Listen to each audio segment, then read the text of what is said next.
Olá, meus irmãos, boa noite. Sejam muito bem-vindos ao nosso estudo bíblico semanal. Vamos aguardar alguns minutinhos aí para que os demais irmãos possam estar conosco aí, compartilhando da palavra de Deus, juntos na nossa caminhada pela Escritura, onde nós temos estudado as principais passagens, capítulos a capítulos aí deste livro que é a voz de Deus a falar conosco, a inspiração dos servos do passado e a iluminação para nós hoje. Você que está chegando conosco, seja muito bem-vindo, que Deus abençoe sua vida e quero já te fazer um convite, né? Compartilhe esta live com outras pessoas, compartilhe lá a gravação no YouTube, para que outras pessoas sejam alcançadas pelo poder da palavra de Deus. É muito bom poder parar por um instante para estudar a palavra de Deus, parar por um instante para conhecer mais e mais o Senhor, a sua palavra, o que Ele tem para as nossas vidas. Seja muito bem-vindo, que Deus abençoe você, que Deus fortaleça a sua vida com o poder que vem, que emana da palavra dele. Tempos difíceis nós estamos enfrentando, não é mesmo? Onde não apenas a questão do vírus aí, tão terrível, devastando famílias, devastando vidas, mas também problemas no nosso país, em várias ordens. E nós temos que orar, temos que buscar o Senhor. Que Deus fortaleça você com o poder da palavra, que o Senhor fortaleça você com o poder que vem dele, que vem do alto. Vamos começar o nosso estudo com uma oração, falando com Deus. Você que está chegando agora, Deus te abençoe e que fortaleça a sua vida. Você que não é membro da Igreja Presbiteriana de Jaboticabal, saiba que a palavra de Deus está disponível aí para abençoar também a sua vida. Vamos orar? Senhor, nosso Deus e Pai, Deus Santo, muito obrigado a Deus por este momento em que nos reunimos aqui espalhados em várias partes da nossa cidade, do nosso estado, ó Deus, pelo nosso país afora, rogando que o Senhor fale conosco, nos abençoe pela instrumentalidade da Tua palavra.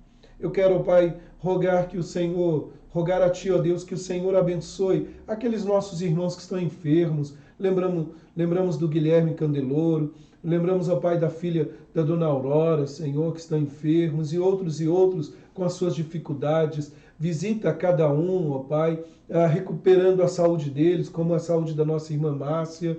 Obrigado, Deus, por tudo que o Senhor tem feito. Apesar de momentos difíceis, nós temos a plena certeza que o Senhor está conosco. Fala conosco agora, Deus. Fala conosco, porque queremos ouvir a Tua voz. Oramos a Ti, no nome do Senhor Jesus Cristo. Amém, Deus. Muito bem, meus amados, nós vamos hoje caminhando um pouquinho mais na nossa série de estudos aí, Jornada pelas Escrituras. Nós vamos falar de duas linhagens distintas. Esse é o tema geral do nosso estudo, que nós vamos dividir em duas partes, para que não fique muito extenso, muito cansativo, né? Nós vamos ver hoje os capítulos 16 e 18 de Gênesis, e na próxima semana, se Deus quiser, veremos também o capítulo 19 e o capítulo 22, aí a continuação do texto, falando sobre este tema, duas linhagens distintas. E eu começo com algumas perguntas aqui para nós. Primeiro, quem são os filhos de Abraão? Nós temos estudado sobre esse patriarca, o pai da fé, as suas jornadas tortuosas aí, as dificuldades que já vimos, né, ao longo da sua caminhada, mostrando que Abraão era um homem como nós, né, cheio das suas falhas, dificuldades, não era um super-herói, né, mas Deus estava com ele, conduzindo a sua vida, assim como Deus também conduz a nossa vida como peregrinos nessa terra. Aí a pergunta na semana passada, melhor dizendo, Deus reafirma sua aliança com Abraão. Desde o capítulo 12 nós vimos isso. Deus fez uma promessa. E aí vimos na semana passada que Deus reafirma, lá no capítulo 15 de Gênesis, a sua aliança com Abraão. E a grande pergunta é, quem são os filhos de Abraão? Né? Eu lembro de uma certa vez que Jesus ali, se não me engano, em João capítulo 8, os judeus, os fariseus estavam interrogando Jesus ali, sempre querendo pegar Jesus em alguma coisa, e aí eles falaram, nós somos filhos de Abraão, ao que Jesus, de forma dura, fala que eles são filhos do diabo. Né? Eles assumiam a postura de serem filhos de Abraão, mas não viviam como filhos de Abraão. E a pergunta é, quem são os filhos de Abraão? Uma outra pergunta, todos os filhos de membros da aliança serão salvos? Ainda, e todas as pessoas que foram batizadas hoje serão salvos? Talvez a resposta a essa pergunta aí, a essas perguntas, né, pelo menos as duas, todos os filhos membros da aliança e todos que foram batizados serão salvos, entre muitos cristãos, muitos vão com um sonoro não serão salvos todos, né? E sendo assim, surge uma outra pergunta, né? Como os pais crentes devem educar seus filhos como herdeiros da aliança? Eu sempre costumo usar uma expressão na igreja, né? Filho de crente não é crentinho. O fato de nascer num lar evangélico, num lar cristão, não implica em dizer que automaticamente seremos salvos. É necessário arrependimento, fé em Jesus Cristo para ser salvo. Meus irmãos, o nosso estudo apresenta a divisão mais profunda da humanidade. A divisão entre salvos e perdidos. Nós veremos a partir da vida de Abraão, Ló, Isaac, Ismael, que cada um desses grupos possui características próprias. E aí nós vamos estudar as duas linhagens distintas da humanidade. E antes de continuar, é importante destacar isso. Quando nós olhamos em termos de humanidade, de pessoas na face da terra, às vezes vemos milhares e milhares de etnias, povos, né, 7 bilhões aí de pessoas espalhadas pelo mundo afora, com várias nacionalidades, povos, mas se dividem apenas entre dois povos, entre duas linhagens, aqueles que serão salvos e os não salvos. Nossa, pastor, que coisa agressiva é essa? Mas olhe de Gênesis a Apocalipse e perceba esse desenrolar da história. Não há uma terceira vertente, um herdeiro neutro nessa história. Ou aqueles que servem ao Senhor, ou aqueles que não servem ao Senhor. Desde Gênesis nós temos estudado isso, né? A semente santa, o descendente da mulher e os seus descendentes, ou a semente de Satanás, da serpente. E nós vamos ver no desenrolar da história que há apenas dois povos distintos. A divisão da humanidade, a divisão mais profunda da humanidade, se faz apenas entre salvos e perdidos. Eu não estou dizendo aqui em termos de etnia, aquele povo é salvo e aquele povo está perdido. Eu não estou dizendo aqui que este povo é melhor do que aquele povo. Eu estou dizendo entre aqueles que creem em Jesus Cristo e que são salvos pela graça em todas as eras e aqueles que não foram salvos, que foram deixados no sentido básico da palavra. Então, queridos, hoje, começando hoje e se Deus quiser terminando na próxima semana, nós vamos afirmar e ver um pouco mais sobre isso à luz da Sagrada Escritura. E eu quero começar, queridos, falando de Ismael, o filho natural de Abraão. E antes de ler Gênesis capítulo 16, eu vou ler o capítulo fazendo algumas considerações aqui, ou seja, não vou ler corrido, né? Vou fazer alguns apontamentos aqui, trazendo para nós também uma lição. Antes de ler, é importante destacar que Deus fez uma promessa para Abraão. E isso fica e tem que ficar nítido na cabeça. Deus fez uma promessa para Abraão que ele seria pai de uma grande nação. E aí nós vimos na semana passada que Deus o chama para fora da tenda, olha para as estrelas do céu e manda que ele contasse, assim seria a sua descendência. Mas nós vemos a ação soberana de Deus e nós vemos a responsabilidade humana coexistindo como um grande mistério em torno disso. Ou seja, apesar do homem fazer na sua jornada as burrices, se a gente pode afirmar assim, Deus soberanamente conduz a história segundo o seu querer. Vamos começar, queridos, lendo aqui dos versos 1 a 3 do capítulo 16 de Gênesis. O texto bíblico diz assim: Ora, Sarai, mulher de Abrão, não lhe dava filhos, tendo, porém, uma serva egípcia por nome Agar. Disse Sarai a Abrão: Eis que o Senhor me tem impedido de dar à luz filhos. Toma, pois, a minha serva, e assim me edificarei com filhos por meio dela.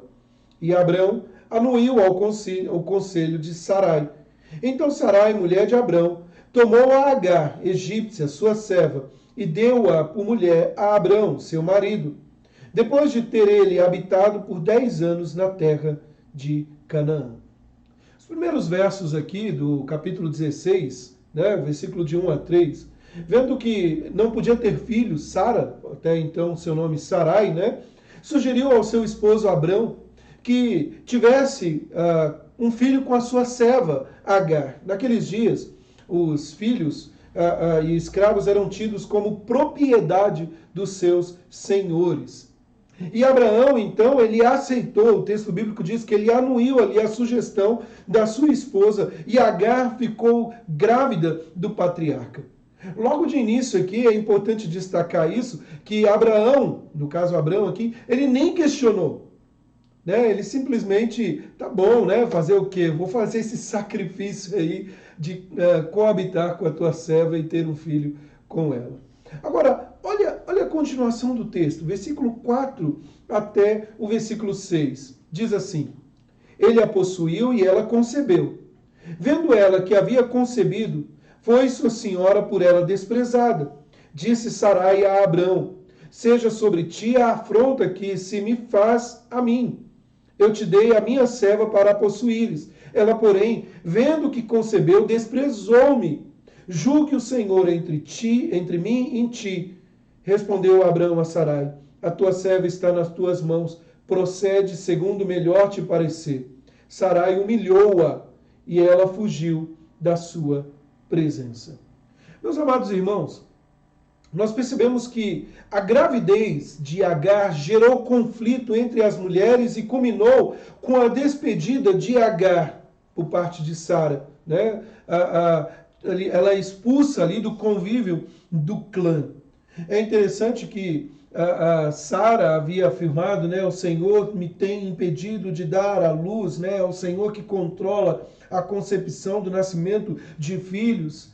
Abraão cede, nós já falamos sobre isso, ele dá ouvidos à sua mulher, que de fato não havia, de certa maneira, nenhum problema ali, porque culturalmente era aceitável que uma mulher estéril oferecesse a escrava para que ela desse como concubina e ela desse filhos. Agora, aqui a partir do versículo 4 até o versículo 6, Abraão, ele lava as mãos, é como alguém que lava as mãos e fala: faz o que melhor você quiser.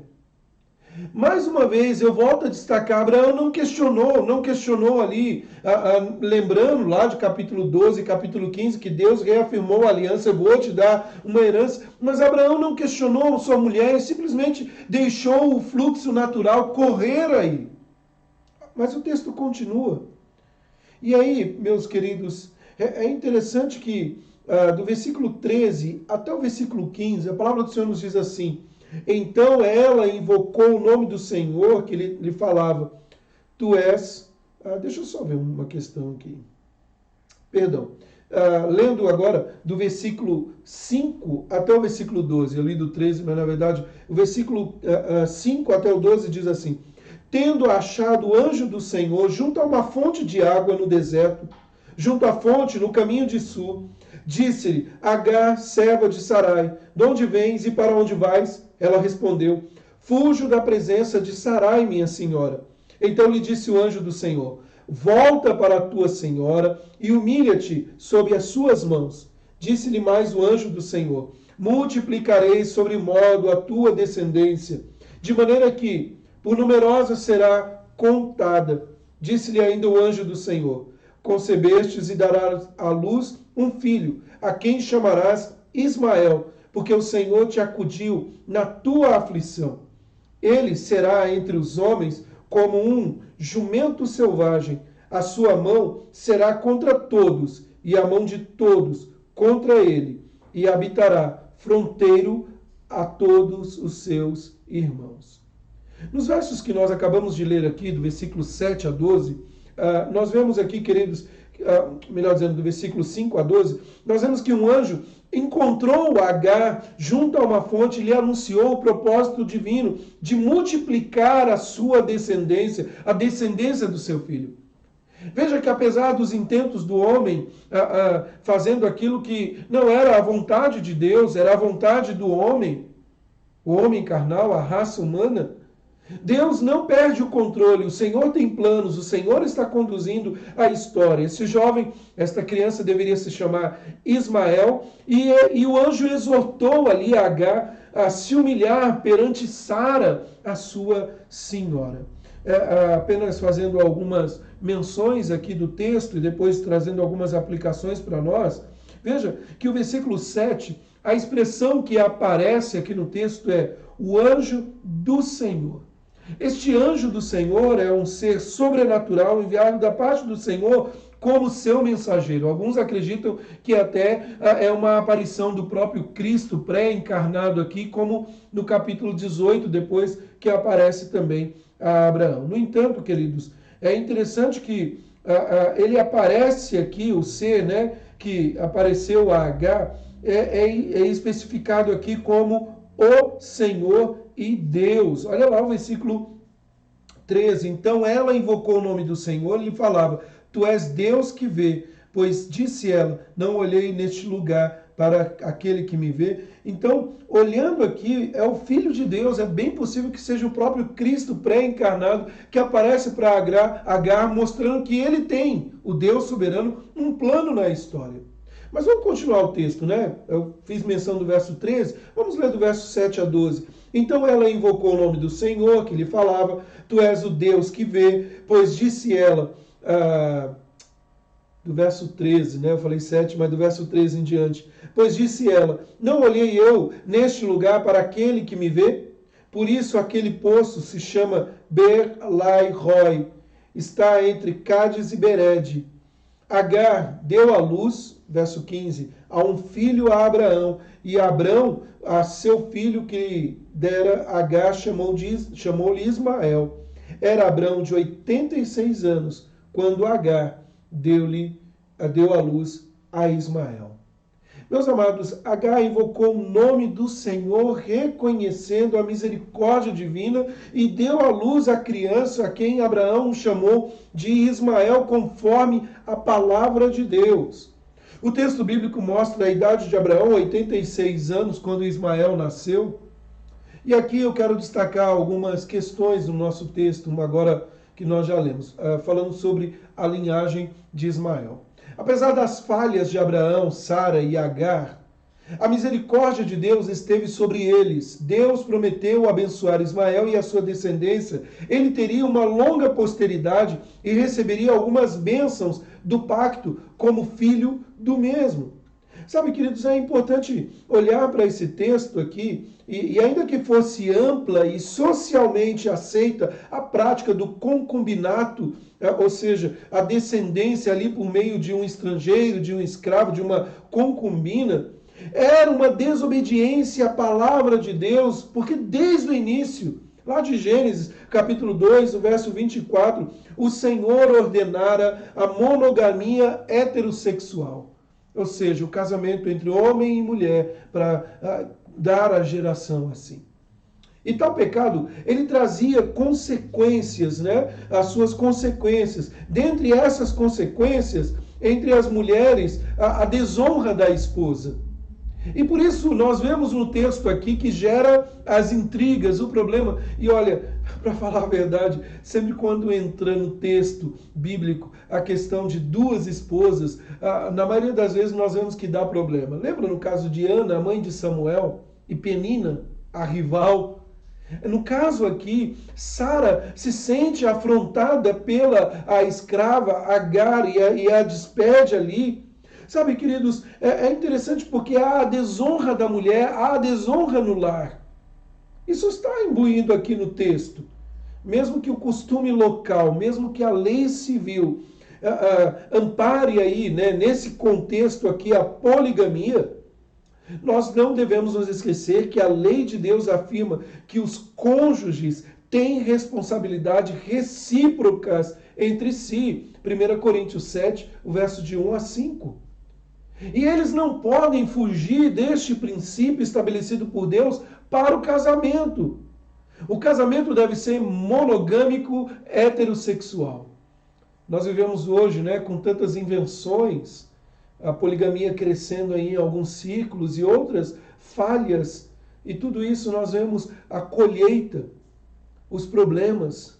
Mas o texto bíblico, queridos, além de mostrar as falhas deles, né, a misericórdia sempre esteve sobre a vida desses servos do Senhor, porque Deus tem um plano. Apesar, né, da passividade de Abraão em todo o processo, ele simplesmente acatou as propostas da sua esposa, deixando-a, né, conduzir a história drasticamente aí, desastrosa. Ainda bem que Deus não tem plano B, ele tem um plano bem estabelecido. Apesar de tudo isso, Deus conduz a história.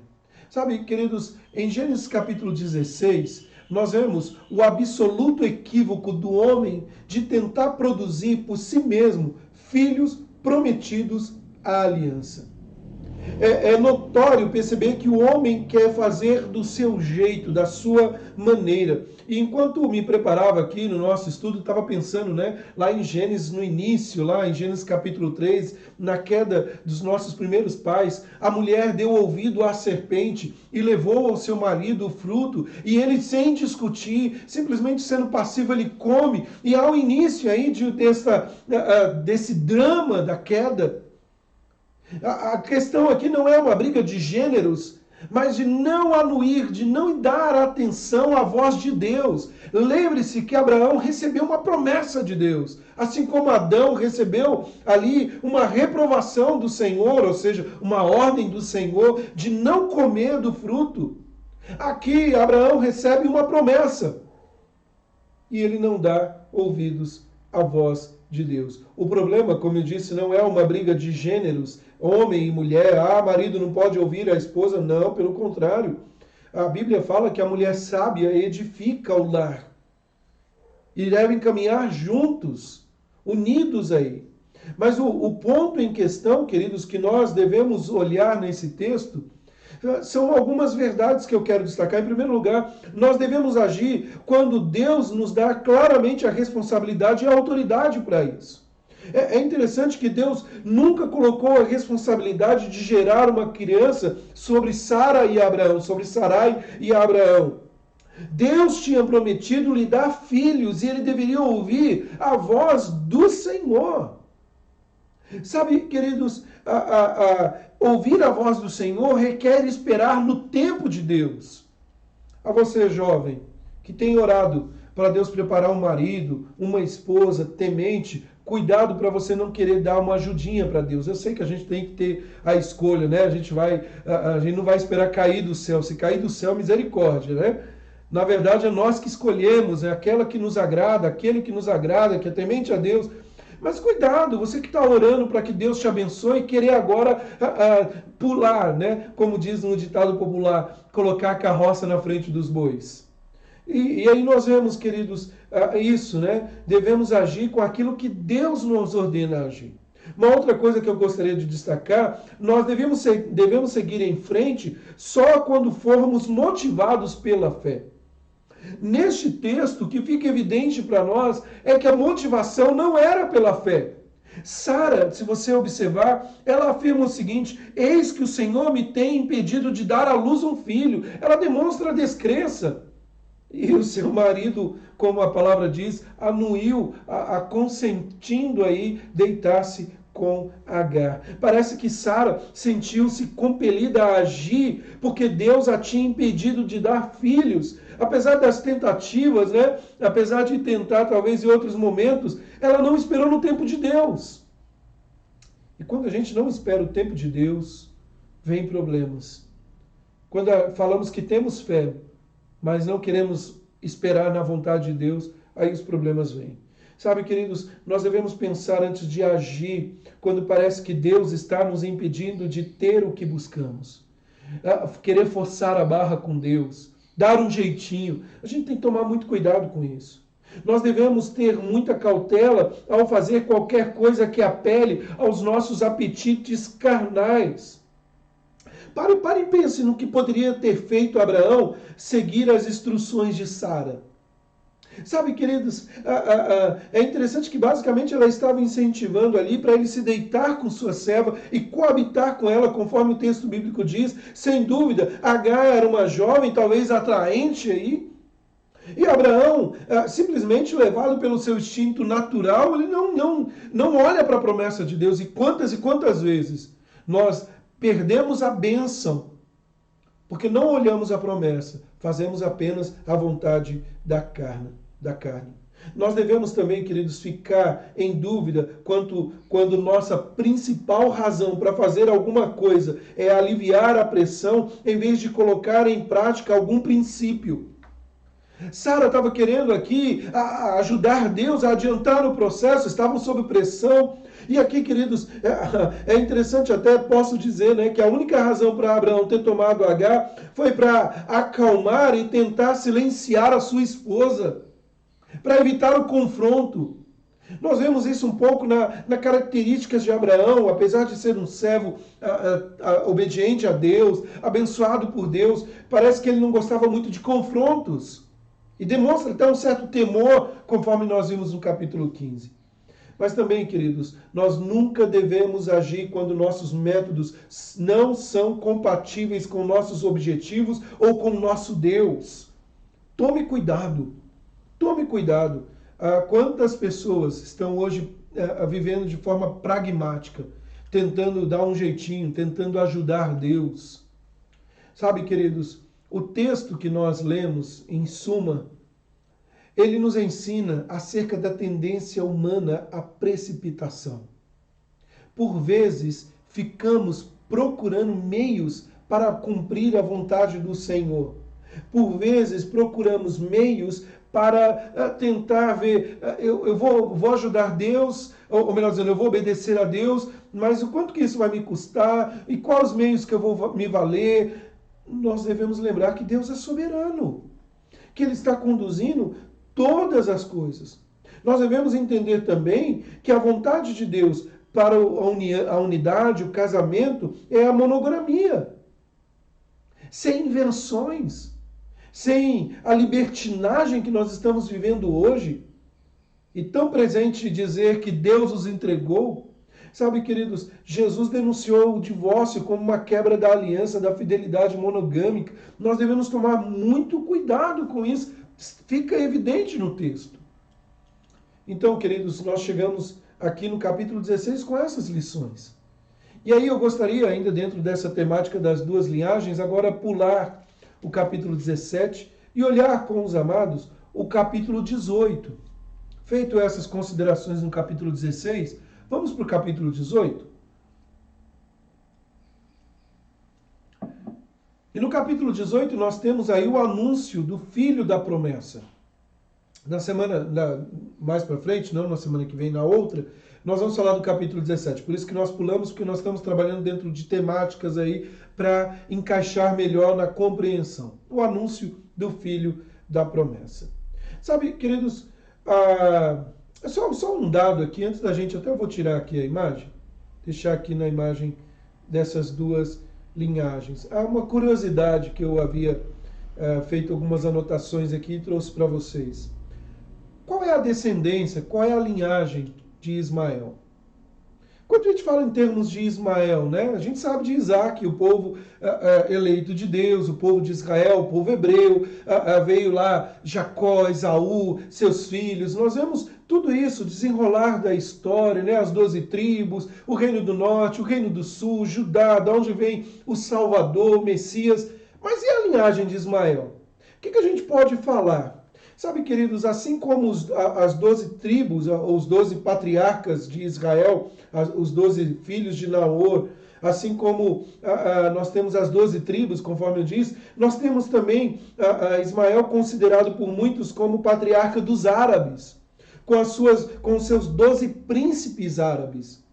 É interessante que uma característica marcante na vida de Ismael, lá no capítulo 16, me perdoe ter que voltar aqui, eu falei que já ia adiantar, mas lembrei agora que eu fiz uma nota que eu não coloquei aí no slide que você está vendo.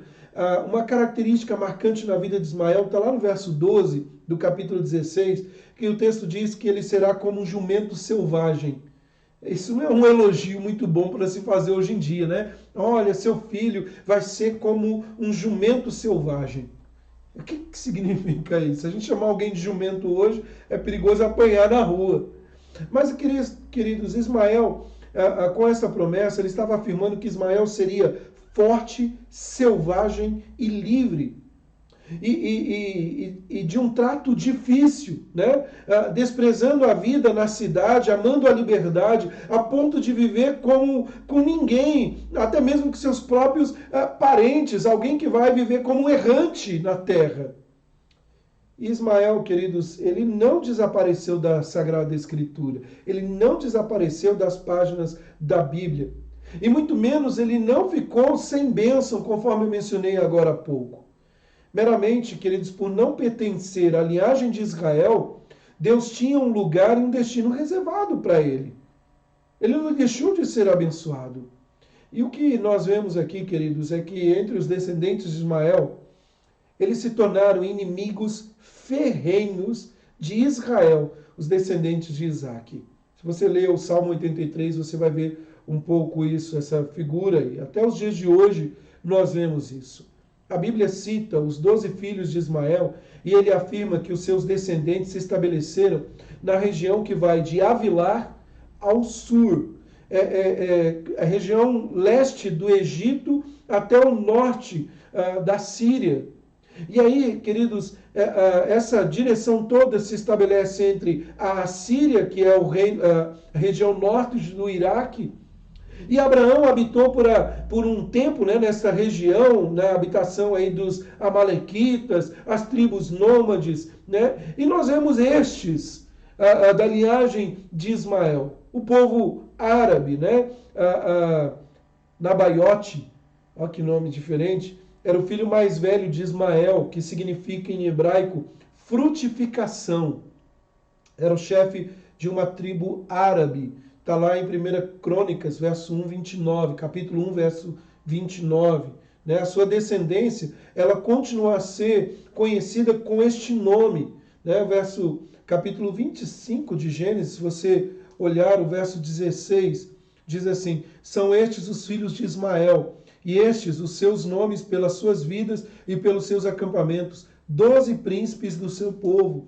Então, nós vemos, né, e apenas uma curiosidade histórica aqui, é o fato da terra, né, de Esaú ou Edom e finalmente cair aí no controle da posteridade de Nabaiote. Esse clã dos árabes era o vizinho do povo de Quedar. Depois nós temos aí outros, né, como os nabateus, que eram um povo árabe, o reino se expandiu até Damasco, depois a Síria, se tornou aí o país árabe. O Antigo Testamento usa outro termo, Quedar, né, que é usado genericamente para indicar as tribos árabes. Eu só estou mostrando aqui para você que o que podemos considerar como a linhagem de Ismael é o que nós temos hoje entre o mundo árabe, entre os muçulmanos, né, espalhados aí entre os árabes. Então, poderíamos dizer que arrogam aí como filhos de Abraão os cristãos, ou os judeus, melhor dizendo, os muçulmanos e os cristãos. Né, os muçulmanos árabes aí, no mundo árabe, os judeus por nacionalidade e os cristãos.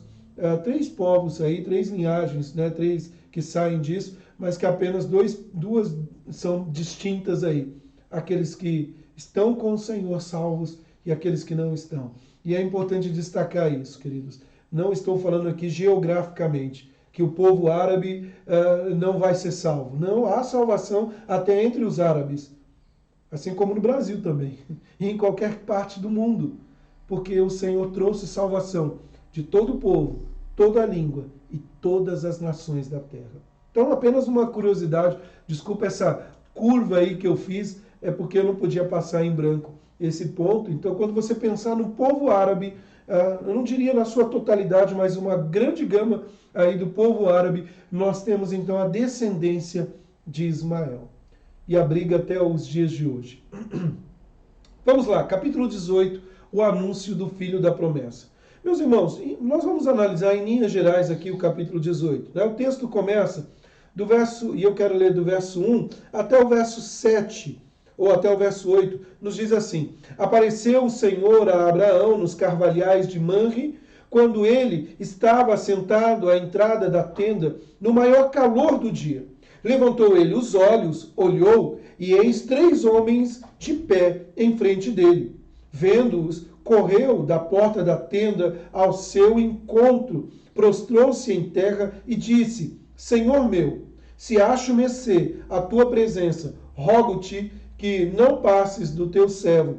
Traga-se um pouco de água, lavai os pés e repousai debaixo desta árvore.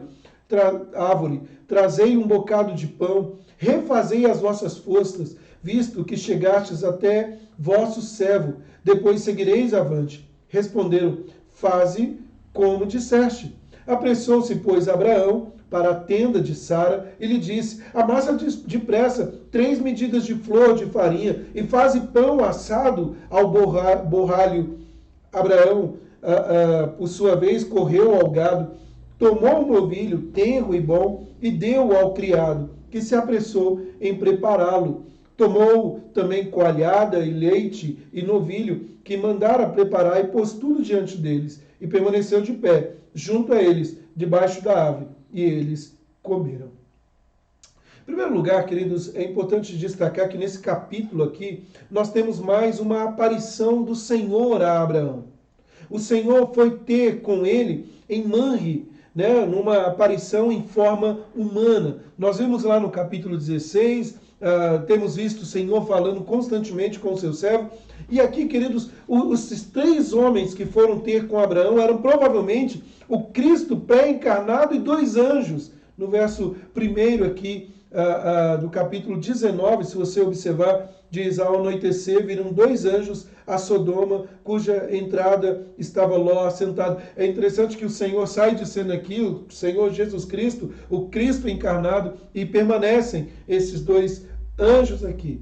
A ação de Abraão, nesses 8 primeiros versos, ele se prostrou em adoração e ele exerceu a hospitalidade, né, buscando água para lavar os seus pés e comida em abundância para servi-los. Agora vamos continuar aqui no texto, queridos, verso 9 a 15. Então lhes perguntaram: Sara, tua mulher, onde está? Ele respondeu: está aí na tenda. Disse um deles: certamente voltarei a ti daqui a 1 ano, e Sara, tua mulher, dará à luz um filho. Sara o estava escutando à porta da tenda atrás dele. Abraão e Sara eram já velhos, avançados em idade, e Sara já lhe havia cessado o costume das mulheres. Riu-se, pois, Sara no seu íntimo, dizendo consigo mesma: depois de velha, e velho também o meu senhor, ainda terei prazer? Disse-lhe o Senhor a Abraão: por que se riu Sara, dizendo: será verdade que darei ainda à luz sendo velha? Acaso para o Senhor a coisa demasiadamente difícil? Daqui a 1 ano, neste tempo, voltarei a ti, e Sara terá um filho. Então Sara, receosa, o negou, dizendo: não me ri. Ele, porém, disse: não é assim. Eu te conheço, conheço o seu interior. É certo que riste. Sabe, queridos, Sara ouviu a promessa feita por Deus a seu marido de que eles teriam um filho, filho da promessa. Mesmo, né, nós já vimos isso lá, mesmo o homem fazendo aí, dando o seu jeitinho, querendo dar ajudinha para Deus. Deus é misericordioso e tem planos. E ele não volta atrás nas suas promessas. Ele cumpre aquilo que estabeleceu. E aqui, queridos, 1 ano depois daquela ocasião, eles teriam um filho, né? O Senhor fez a promessa. E ela deu um sorriso de descrédito, de deboche. Ela estava ouvindo à espreita ali a conversa deles. Olha que coisa feia, né? Estava ouvindo a conversa de Abraão com aqueles 3 homens, os anjos ali. E aí ela colocou o descrédito à frente, visto que já havia cessado o tempo da fertilidade. E quando questionada por Deus sobre o riso, ela negou: eu não fiz isso. É a tendência do ser humano, né? E foi repreendida pelo Senhor. Então ela se uniu ao seu marido em confiança em Deus, e Hebreus capítulo 11 fala sobre isso, verso 11 e 12, né? e ela deu à luz um filho. E aí o verso 16 até o verso 21 diz assim, o anúncio da destruição de Sodoma e Gomorra. Tendo se levantado dali aqueles homens, olharam para Sodoma e Abraão ia com eles para os encaminhar. Disse o Senhor, ocultarei a Abraão o que estou para fazer, visto que Abraão certamente virá a ser uma grande e poderosa nação. E nele serão benditas todas as nações da terra, porque eu escolhi para que ordene a seus filhos e a sua casa depois dele, a fim de que o guardem o caminho do Senhor e pratiquem a justiça e o juízo, para que o Senhor faça vir sobre Abraão o que tem falado a seu respeito. Disse mais o Senhor, com efeito, o clamor de Sodoma e Gomorra tem se multiplicado e o seu pecado se tem agravado muito. Descerei e verei de fato o que tem praticado corresponde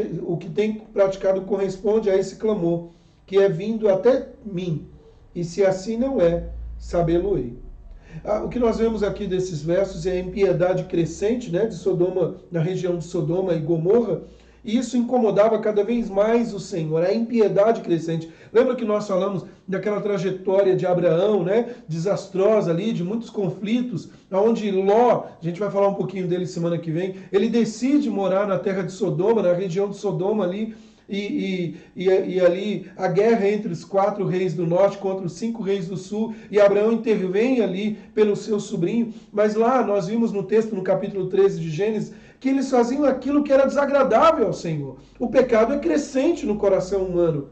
E aí, queridos, a situação vai se agravando entre os moradores da região de Sodoma e Gomorra, e Deus anuncia a Abraão a sua sentença de juízo sobre os habitantes daquele lugar, enquanto os outros 2 homens ali já se dirigiam àquela região ímpia, os 2 anjos ali para tecer o juízo de Deus ali. Aí o verso 22 até o 33, eu vou ler para a gente terminar a nossa leitura aqui, diz assim, então partiram dali aqueles homens e foram para Sodoma, porém Abraão permaneceu ainda na presença do Senhor, ou seja, o Cristo pré-encarnado ali falando com Abraão. E aproximando-se a ele, disse, destruirás o justo com o ímpio? Se houver porventura 50 justos na cidade, destruirá ainda assim, e não pouparás o lugar por amor dos 50 justos que nela se encontram? Longe de ti o fazeres tal coisa, matares o justo com o ímpio, como se o justo fosse igual ao ímpio. Longe de ti não farás justiça, o justo juiz de toda a terra. Então disse o Senhor, se eu achar em Sodoma 50 justos dentre a cidade, pouparei a cidade toda por amor deles. Disse mais a Abraão, eis que me atrevo a falar ao Senhor, eu que sou pó e cinza. Na hipótese de faltarem 5 para 50 justos, destruirás por isso toda a cidade? Ele respondeu, não a destruirei se eu achar ali 45. Disse-lhe ainda mais Abraão, e se porventura houver ali 40? Respondeu-lhe, não a farei por amor dos 40. Insistiu, não se ire o Senhor, falarei ainda. Se houver porventura ali 30? Respondeu o Senhor, não farei se eu encontrar ali 30. Continuou Abraão, eis que me atrevi a falar ao Senhor. Se porventura houver ali 20, respondeu o Senhor, não a destruirei por amor dos 20. Disse ainda Abraão, não se ire o Senhor, se lhe falo somente mais esta vez. Se porventura houver ali 10, respondeu o Senhor, não a destruirei por amor dos 10. Tendo cessado de falar a Abraão, retirou-se o Senhor, e Abraão voltou para a sua tenda, para o seu lugar. Sabe, queridos, nesses versos aqui que nós acabamos de ler, do verso 23 a 32, nós lemos a intercessão insistente de Abraão pelas cidades. E ele faz essa intercessão em virtude de um remanescente fiel que não foi encontrado entre aquele povo. É interessante, né? E até num tom aqui hilário para nós hoje, mas eu imagino o quanto foi pesado para Abraão esse diálogo com o Senhor. E ele começa a falar ali, mas se houver tanto e tanto. E aí hoje nós temos a visão completa aí da Escritura, tanto no Antigo quanto no Novo Testamento. E lá no Novo Testamento, Romanos capítulo 3, versículo verso 23, a palavra é categórica em dizer, o apóstolo Paulo, inspirado por Deus, não há um justo sequer. Veja que dá para contar no dedo, né? Começa com 50 e vai descendo, descendo. Aí, por amor aos 10 eu não destruirei, mas não havia um justo sequer. Aqui, queridos, há algumas questões que eu gostaria de destacar no nosso texto. Primeiro, no capítulo 18, o anúncio do filho da promessa. Olha só, o que nós vemos aqui é duas grandes mensagens, né? Julgamento e a promessa.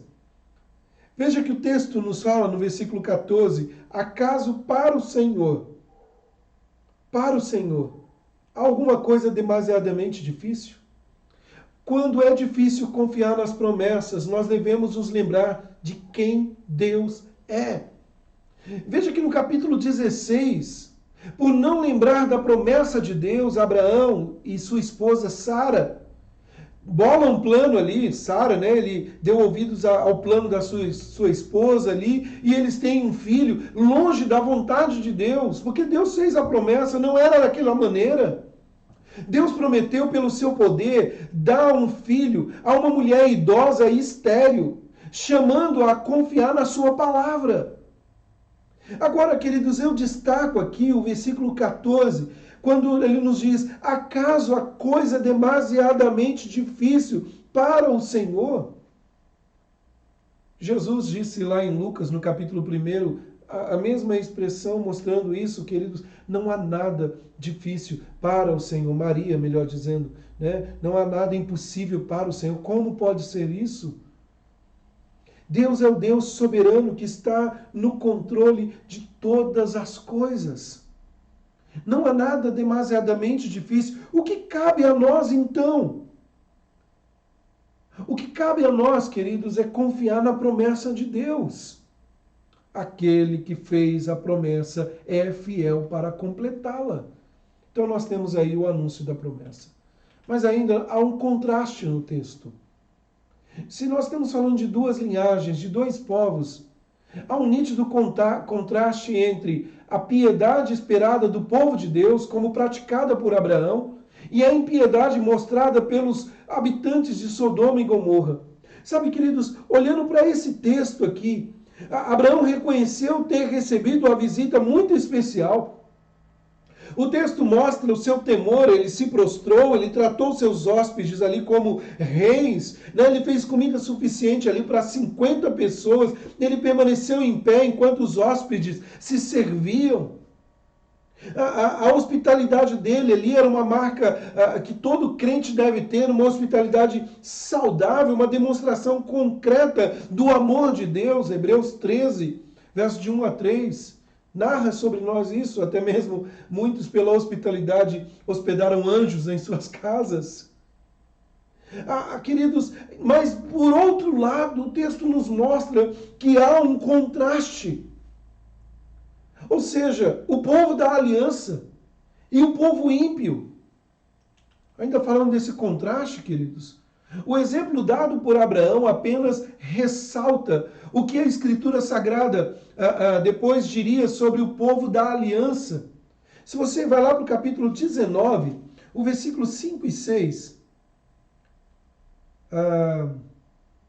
Não é no capítulo 19, 5 e 6. É João, capítulo 19, 5 e 6. É lá no Novo Testamento. Eu não coloquei a referência aí. Deixa eu abrir lá para nós lermos. João 19 diz assim, verso 5 e 6. Eu já ia para Gênesis aqui.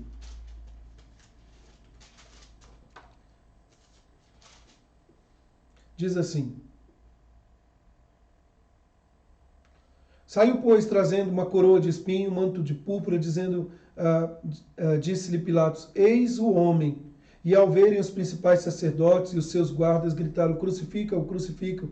Disseram Pilatos, tornai tomai-os vós outros e crucificai-o, porque eu não acho nele crime algum. Então há um contraste nítido aqui entre o povo santo e aqueles que estão entregando, entre a antiga aliança e a nova aliança. 1 de Pedro capítulo 2, verso 9, deixa claro para nós isso, Nós somos sacerdotes neste mundo, povo eleito, povo de propriedade exclusiva de Deus. Sabe, queridos, nós precisamos nos lembrar disso. Somos uma raça eleita, um povo escolhido por Deus, herdeiros da promessa. E ainda mencionando isso, queridos, nós não podemos nos esquecer da nossa responsabilidade. E aí vem a escolha. Olha só o verso 19 do capítulo 18 de Gênesis. Que expressão linda, maravilhosa nos diz. Ele diz assim: porque eu escolhi para que ordene a seus filhos e a sua casa depois dele, a fim de que guardem o caminho do Senhor e pratiquem a justiça e o juízo, para que o Senhor faça vir sobre Abraão o que tem falado a seu respeito. Se você voltar um pouquinho, no verso 18 diz: visto que Abraão certamente virá a ser uma grande e poderosa nação, e nele serão benditas todas as famílias da terra. Sabe, queridos, Deus escolheu formar um relacionamento especial com Abraão. Amós 3, verso 1 e 2. E é por isso que ele revela seus caminhos a ele. Agora, queridos, é interessantíssimo observar que o texto nos fala sobre a responsabilidade. Eu escolhi e dei uma ordem para que ele ordene a seus filhos e a sua casa, e posteriormente que pratiquem a justiça e o juízo. Nos versos 17 e 18, o Senhor faz a seguinte pergunta para todos que estavam na sua presença naquela ocasião, acerca da aliança, por estar ali em aliança com Abraão, por ter o escolhido, Abraão por ser seu amigo, o amigo de Deus, conhecido como amigo de Deus. Deus quis revelar a ele e o que ia acontecer com aqueles que não servem a Deus no tempo presente, também no tempo futuro, e revela sua bênção para aqueles que servem ao Senhor. E nós, igreja, hoje, como fica? E para nós, queridos, o que nós podemos extrair, seja lá do capítulo 16, aqui no capítulo 18? Algumas verdades, queridos, que nós devemos destacar. Primeiro, é entender o seguinte: Cristo é a expressão perfeita dessas virtudes demonstradas em nosso texto aqui do capítulo 18. A hospitalidade, o acolhimento, não apenas pela capacidade de acolher piedosamente os que o procuram, mas também de alertar solenemente sobre a grave rejeição da sua pessoa, lá em Mateus 11, verso 23 a 30. Ainda podemos destacar, queridos, que a compaixão pelos perdidos é consequência da percepção do real estado de miséria em que os ímpios se encontram. No diálogo ali de Abraão com o Senhor, ele quer achar pelo menos um grupo de justos ali para que o Senhor não teça o seu julgamento sobre Sodoma e Gomorra, e não encontram. Sabe, queridos, é notório o estado do homem sem Cristo em miséria. Por isso que nós vemos tanta coisa acontecer nos nossos dias, e eu posso dizer ainda, o pior está por vir, por causa da maldade do coração do homem. Mas, queridos, há a compaixão do Senhor de salvar o que está perdido, de trazer ao recôndito a quem Ele escolheu. É fruto de um coração transformado por Deus, de ter uma mente santificada e deseja a reconciliação do pecador com o Criador. É a compaixão da parte do Senhor, é o acolhimento ao pecador. E, queridos, eu vou parar aqui hoje, nesse texto. Na semana que vem nós vamos retomar aí Ló, começar no capítulo 19, Ló sufocado pelo pecado e caminhando para o fim dessas duas linhagens, mostrando isso, a linhagem de agora Isaac, nós vamos estudar também na próxima semana. O que eu chamo a sua atenção, queridos, logo de início para nós aqui, e uma pergunta: a que grupo você faz parte? Daqueles salvos que temem a Deus que andam segundo os seus preceitos e querem ensinar os seus filhos, conforme o verso 19 do capítulo 18, o que é temer o Senhor, como diz o texto, que vivem na prática da justiça, que andam segundo a vontade de Deus, apesar de serem pecadores? Ou você ainda faz parte daquele grupo de Sodoma e Gomorra que não temem o Senhor, conforme lá o capítulo 13, isso vai sendo de forma crescente. No capítulo 13, diz lá no versículo 12, o final melhor dizendo, no versículo 13, o início do verso 13, os homens de Sodoma eram maus e grandes pecadores contra o Senhor. Que grupo você faz parte? Eu espero, ainda é o tempo do arrependimento, que você se arrependa, busque o Senhor Jesus e faça parte dessa primeira linhagem, a linhagem daqueles que buscam o Senhor. Porque vem o grande e terrível dia do julgamento, pior do que Sodoma e Gomorra, onde não há escapatória. E onde ou como eu vou estar quando o Senhor voltar. Vamos orar? Vamos falar com Deus? Pai, nós te agradecemos, ó Deus, por esta noite. Nós te exaltamos e bendizemos por tudo que tu fazes em nossas vidas. Senhor, obrigado por esta palavra. Obrigado por nos escolher, nos salvar, nos dar a vida eterna. E apesar de ter a mesma natureza que muitos do passado, pecadores, e hoje, natureza corrompida, através do novo nascimento, vamos sendo transformados dia a dia a nos tornar cada vez mais parecidos com o nosso Senhor e Salvador Jesus Cristo. Deus, molda-nos, ajuda-nos, ó Pai, a viver como sacerdotes nessa terra, como nação santa, olhando e almejando a vinda do Messias, que dentro em breve estará conosco, mas sem nos esquecer de viver o hoje na prática da justiça e do juízo, daquilo que agrada o Senhor. Abençoa a tua igreja, abençoa teu povo, que não venhamos a desanimar na fé, mas permanecer firmes nos teus caminhos. Assim, ó Deus, nós oramos, agradecidos, em nome do Senhor Jesus Cristo. Amém, Deus. Queridos, esta é a palavra do Senhor para nós nesta noite. Que Deus abençoe imensamente sua vida, sua família, aplique essas verdades no seu coração e que possamos, jubilosos, louvar a Deus, porque Ele nos tirou da segunda linhagem lá, né, longe dele, e nos aproximou e nos tornou como filhos e filhas de Deus. Meus amados, amanhã nós vamos começar num trabalho da SAF, né, desafios em tempos de quarentena. A época é difícil, os momentos aí que devemos tomar cuidado com a nossa saúde física, mas nós não podemos nos esquecer da nossa saúde mental e espiritual. Então estarão conosco aí ministrando aí a palavra de Deus, né, trazendo uma palavra para nós, a nossa irmã Regina, falando sobre confiança, a Regina Helena, a esposa do Leoman, presbítero Leoman, tão querida no nosso meio, falando sobre confiança em Deus. A nossa irmã Veranice Lima também já esteve conosco em 2012, estará agora trazendo uma palavra para nós no sábado.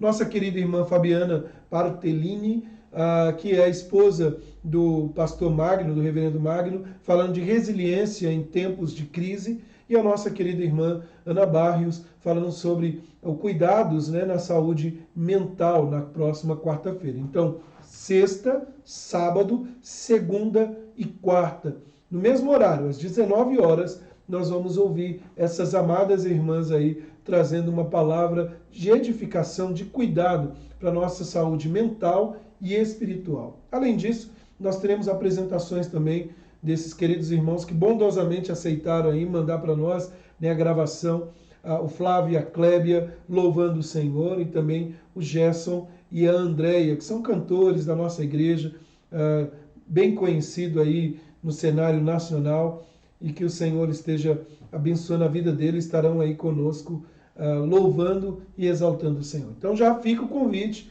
Estenda esse convite para outras pessoas, não marque nada, dedique esse tempo para aprender mais e mais do que o Senhor tem para a sua vida. Tanto no Facebook quanto no YouTube, nós estaremos transmitindo simultaneamente desafios em tempos de quarentena.